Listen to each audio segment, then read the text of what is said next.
তো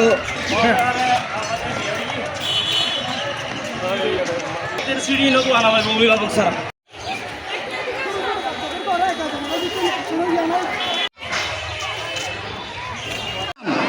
আর আমাদের যারা রোভার স্কাউট এবং স্কাউট আছেন আপনারা একটু সহযোগিতা করেন অভিভাবকদের বের হয়ে যেতে। অভিভাবকরা বের না হলে আমরা আমাদের পরীক্ষা শুরু করতে পারবো না। আগত সম্মানিত অভিভাবকদের দৃষ্টি আকর্ষণ করছি, আপনাদের সন্তান সুন্দরভাবে তাদের নির্ধারিত আসনে বসেছেন, আপনারা বের হয়ে